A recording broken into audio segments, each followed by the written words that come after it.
Hello guys. आज ही के दिन यानी कि 6 अप्रैल का जो क्वेश्चन पेपर था आईआईटी जेई का, उसका जो शिफ्ट 1 था उसके कुछ फिजिक्स के क्वेश्चंस मैं आपको एक्सप्लेन किए दे रहा हूँ।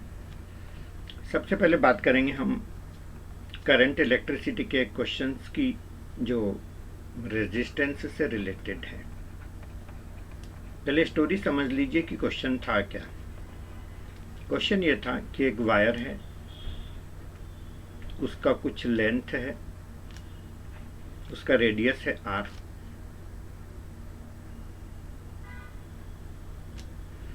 उस वायर को इस तरह से स्क्रैच किया, लंबा कर दिया है कि उसका जो रेडियस है वो हो गया r/2।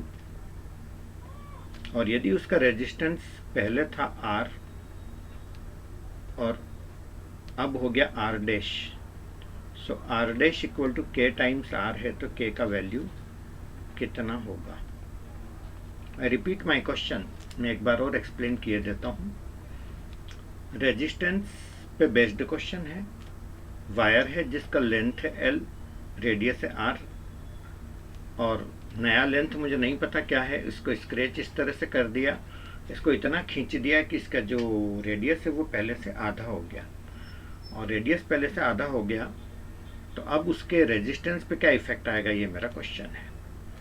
तो सबसे पहले तो अपन ये पता कर लें कि ये L और L' में क्या रिलेशन होगा। इस वायर का वॉल्यूम और इस वायर का वॉल्यूम, वायर यानी एक तरह से सिलेंडर ही तो है, तो वॉल्यूम के मामले में दोनों बराबर होंगे। तो मैं ऐसा बोल सकता हूँ कि पाई r/2 का होल स्क्वायर, इसको भी कैपिटल R ही लिख लेते हैं अपन, पाई r स्क्वायर, और h मतलब L' है यहाँ पर, सिलेंड्रिकल शेप में वॉल्यूम का फार्मूला यही होता है, is equal to pi r square L। Pi से पाई मेरा कैंसिल हो गया, तो ये मेरा बनेगा r square by 4 L' equal to r square L। r square से r square cancel, L' equal to 4L। इसका मतलब ये हुआ कि यदि मेरे को रेडियस आधी करनी हो तो मेरे को इस वायर को 4 गुना लंबा करना होगा। ठीक है, तो L' और L के अंदर एक कनेक्शन मुझे मिल गया। अब उन्होंने पूछा है कि रेजिस्टेंस में क्या कनेक्शन होगा। तो यदि मैं पहली वाली सिचुएशन की बात करूं तो रेजिस्टेंस का फार्मूला होता है rho into L by area of cross section A, जो कि पाई r स्क्वायर होगा। राइट, ये मेरा r हो गया। दूसरे वाले केस में रेजिस्टेंस की बात करूं r', रो तो कांस्टेंट है वही रहेगा, l की जगह 4L लेना पड़ेगा पाई, और कैपिटल R की जगह r/2 का होल स्क्वायर लेना पड़ेगा। तो कुल मिलाकर के जो मेरा r' है वो हो जाएगा ये 4, और ये r का स्क्वायर आएगा, और ये 2 का स्क्वायर 4 पलट के ऊपर जाएगा तो 4 4 जा 16 आएगा, रो आएगा, l आएगा, पाई आएगा, नीचे r स्क्वायर आएगा। तो कुल मिलाकर के ये जो पूरा वैल्यू है ये पूरा का पूरा वापस से क्या बन गया मेरा, रो l by pi r square यानी कि r हो गया। तो मैं ऐसा बोल सकता हूँ कि r' equal to 16 times r। तो मेरे को ये 16 मिल गया k का value, so this is my answer. तो ये मैंने बहुत सिंपल तरीके से इसको समझा दिया है, आई होप आपको समझ आया होगा। अगले क्वेश्चन की यदि अपन बात करें, है ना, जो जो मेमोरी बेस्ड या जो जो जहाँ जहाँ से मिले हैं, सुने हैं, वहाँ से मैं आपको ये क्वेश्चंस लेके बता रहा हूँ। अब 4 बॉडीज हैं, एक का मास है m/2, एक का मास है m, एक का मास है 2m, और एक का मास है 3m। और क्वेश्चन में दिया था मोमेंटम सेम, इन सब के मोमेंटम सेम है। तो पूछा है कि which has maximum kinetic energy.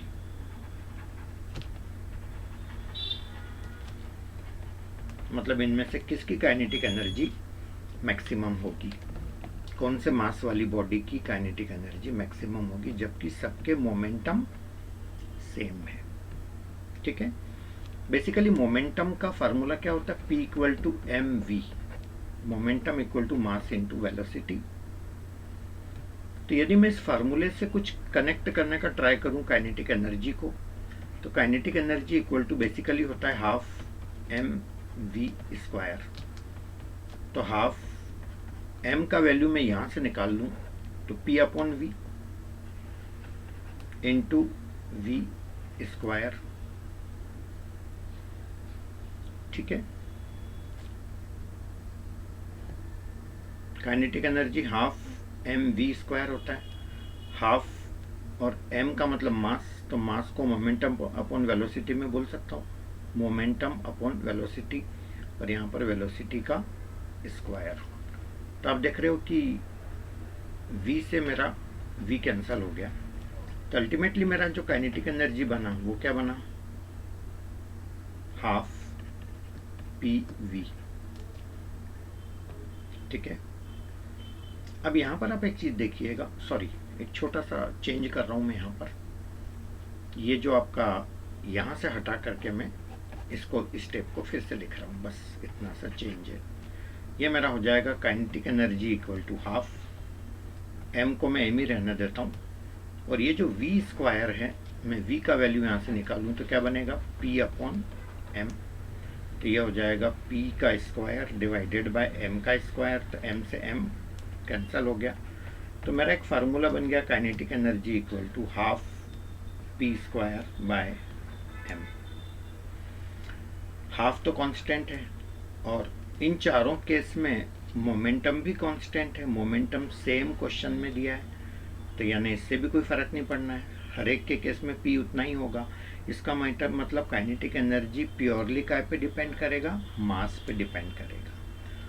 Is that clear? और डिनोमिनेटर जितना ज़्यादा होगा उतना काइनेटिक एनर्जी कम होगा, और डिनोमिनेटर जितना कम होगा उतना काइनेटिक एनर्जी ज़्यादा होगा। तो यहाँ पर सबसे कम मास किसका है, ये वाला है m/2, तो इसका डिनोमिनेटर सबसे कम होगा, तो इसका काइनेटिक एनर्जी हाईएस्ट होगा। तो इन चारों बॉडीज में से काइनेटिक एनर्जी किसमें सबसे ज़्यादा होगी, m/2 इसमें सबसे ज़्यादा होगी। तो यहाँ पर मेरा काइनेटिक एनर्जी का वैल्यू मैक्सिमम होगा, ठीक है ना।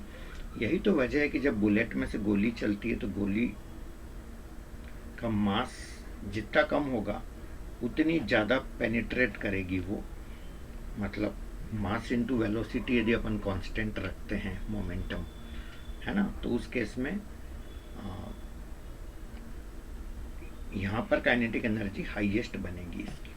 आई होप मेरी बात समझ आई होगी। आगे बढ़ते हैं।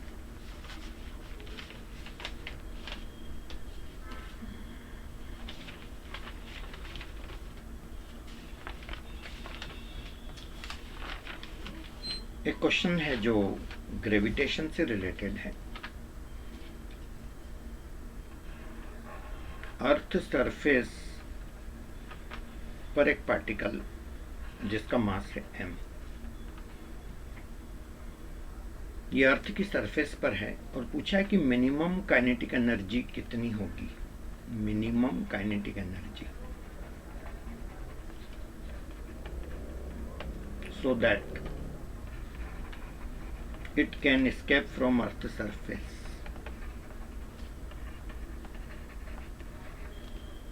Escape from earth surface. Minimum velocity नहीं पूछा है, मिनिमम काइनेटिक एनर्जी कितनी होगी जिससे ये अर्थ के सरफेस से बाहर हो जाए, स्केप कर जाए। तो जैसा कि हम जानते हैं कि काइनेटिक एनर्जी का फार्मूला क्या होता है, हाफ एम वी स्क्वायर,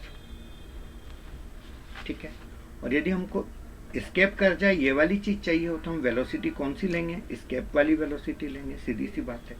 और इसका एक फार्मूला ही होता है V E equal to √2 GM upon R। तो ये हो जाएगा kinetic energy equal to half M V E का स्क्वायर यानी इसका स्क्वायर करेंगे तो ये रूट हट जाएगा, twice capital GM upon R। 2 से 2 कैंसल हो गया, तो आंसर आ गया काइनेटिक एनर्जी का कैपिटल G कैपिटल M, ये हो गया, ये हो गया, और एक small m divided by R. बस ये काइनेटिक एनर्जी हमको आंसर हुआ इसका। आई होप मेरी बात समझ आई होगी आपको। ठीक है, आगे बढ़ते हैं। ये क्वेश्चन तो बड़ा ही स्ट्रेट फॉरवर्ड था, इतना इजी था कि मतलब आई थिंक यार 3 सेकंड भी बड़ी चीज होगी बोलने के लिए, आंसर देने के लिए। क्वेश्चन ये था, which property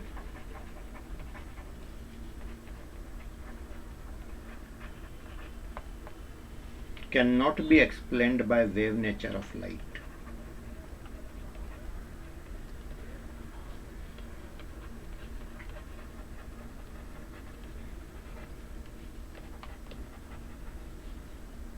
Which property cannot be explained by wave nature of light? इसके अंदर सबसे पहला ऑप्शन दिया था पोलराइजेशन, दूसरा ऑप्शन दिया था फोटो इलेक्ट्रिक इफेक्ट,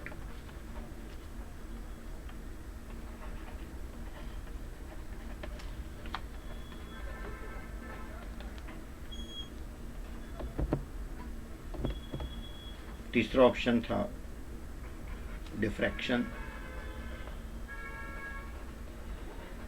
चौथा ऑप्शन था इंटरफेरेंस।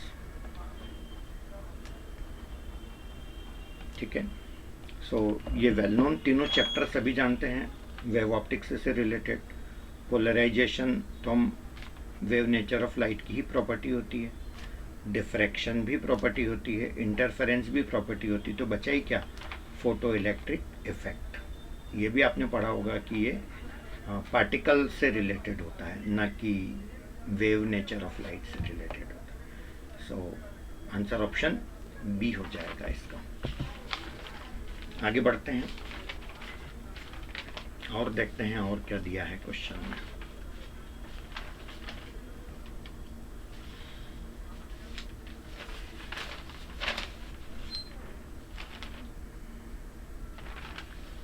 एक क्वेश्चन दिया है, सिंपल हार्मोनिक मोशन से रिलेटेड है।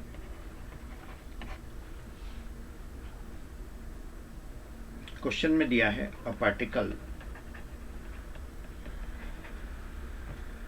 is performing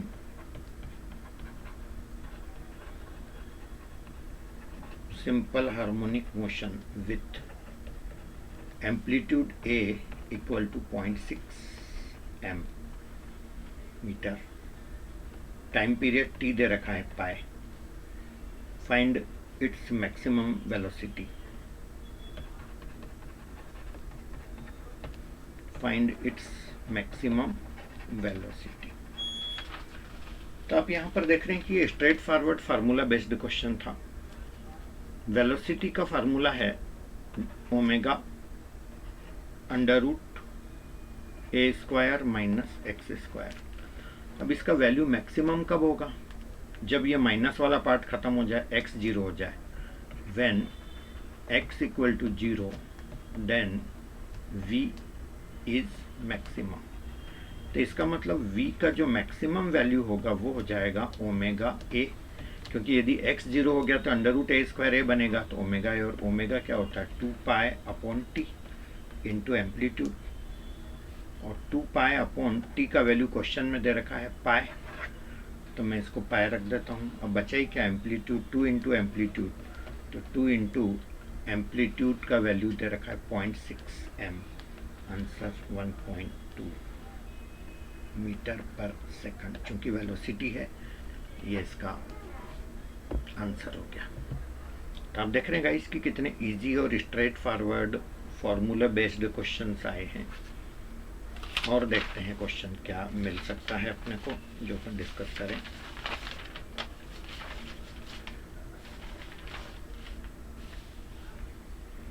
एक पुलिस से रिलेटेड, पुली ब्लॉक सिस्टम से रिलेटेड क्वेश्चन है, जिसके अंदर आपको डायग्राम दे रखा था। डायग्राम पहले बना लेते हैं।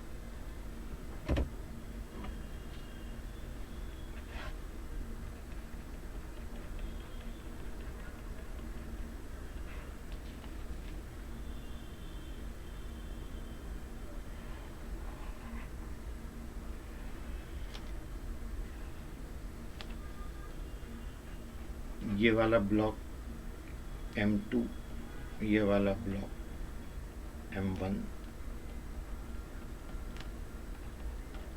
Tension T।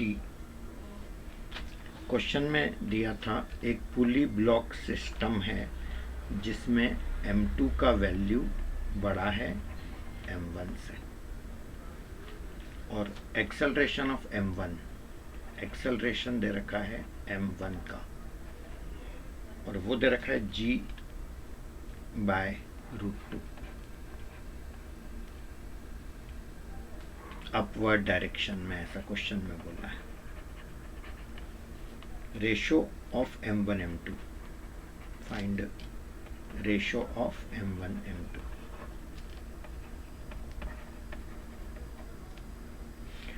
अब M1 और M2 का रेशो हमको फाइंड करना है, तो इस तरह के सिस्टम में जो हमारा एक्सेलरेशन का फार्मूला होगा, M2 का एक्सेलरेशन,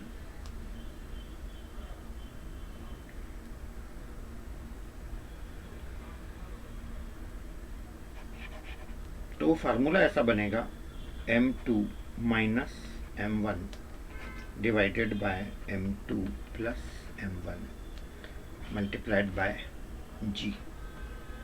ठीक है, और ये जो हमारा एक्सेलरेशन होगा ये हमारा दे रखा है G/√2। जैसे ये कैंसिल होता है हमारे आंसर आने में कोई देर नहीं लगेगी। M2 minus M1 divided by M2 plus M1 equal to 1/√2। ठीक है, तो इसको अपन सिंप्लीफाई कर लें, कंपोनेंडो डिविडेंडो भी लगा दो चलेगा, क्या ही फर्क पड़ेगा। यहाँ लिख देता हूँ M2 minus M1 plus M2 plus M1 divided by M2 minus M1 minus M2 minus M1 equal to 1 plus √2 divided by 1 minus √2। तो ये मेरा M1 से M1 कैंसिल, और यहाँ पर M2 से M2 कैंसिल, तो M2 प्लस M2 2M2 हो गया, divided by minus 2M1 equal to, ऊपर तो √2 प्लस 1 लिखा है और नीचे 1 माइनस √2 है, तो इसको मैं उल्टा कर दूँ, √2 माइनस 1 और इधर का माइनस हटा दूँ चलेगा। ये 2 से 2 मेरा कैंसिल हो गया, तो M2 M1 का रेशो आ गया। उन्होंने पूछा M1 M2 का रेशो कितना होगा, सो आंसर आ जाएगा √2 माइनस 1 इज टू √2 प्लस 1। तो ये बड़ा सिंपल सा फार्मूला था, जिसको ये फार्मूला बेस्ड क्वेश्चन कर सकते हो आप, यदि ये चीज़ आपको क्लियर है और आपने अच्छे से पढ़ा है तो।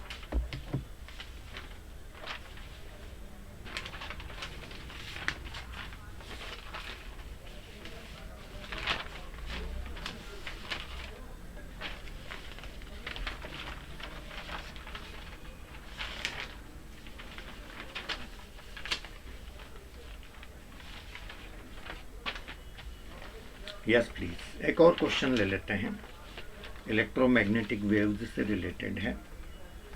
Speed of wave in medium दे रखा है, speed of wave in medium वो दे रखा है 1.5 इंटू 10⁸ मीटर पर सेकंड, और relative permittivity, relative permittivity of medium दे रखा है 2। Find the value of relative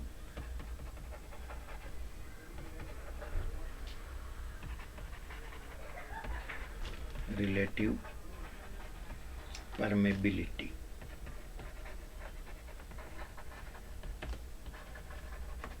ठीक है, अब जैसा कि हम फार्मूला जानते हैं,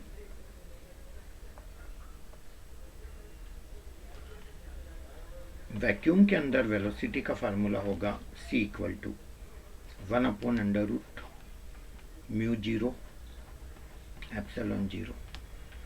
लेकिन मीडियम के अंदर C डैश कर लें तो यही फार्मूला बन जाएगा 1/√μ0 ε0 म्यू आर एप्सिलॉन आर। ठीक है, और जैसा कि हमको पता है कि c का वैल्यू, वेलोसिटी ऑफ लाइट हमें पता है कितना होता है, 3 इंटू 10⁸ तो c डैश यानी कि speed of wave in medium, ये हमारा 1.5 इंटू 10⁸ ये दिया है। और ये जो चीज़ है इसको मैं ब्रेक कर लूँ, 1/√μ0 है ना, इसको अलग कर लेते हैं, √μ0 इंटू 1/√μr। तो ये जो चीज़ है मेरी μ0 ये वाला पार्ट इतना इतना, ये किसके बराबर है, 3 इंटू 10⁸ के मल्टीप्लाइड बाय 1/√μr। तो ये मेरा 10⁸ कैंसिल हो गया, 1.5 का डबल होता है ये, तो ये आ गया √μr = 2। दोनों तरफ की स्क्वायरिंग करूँगा तो μr = 4। ठीक है, और रिलेटिव परमिटिविटी ऑफ मीडियम दे रखा है 2, यानी कि μr मेरे को 2 दे रखा है, सो 2 इंटू εr = 4। इसका मतलब εr का वैल्यू 2 आ जाएगा। So this is my answer. तो आई होप आपको ये सब चीज़ें समझ आई होंगी। जैसे जैसे क्वेश्चंस हमें मिलते जाते हैं हम लोग एक्सप्लेन करते जाते हैं। चैनल का सब्सक्राइब करिएगा, चैनल पे बने रहिएगा। Thank you so much, have a nice day.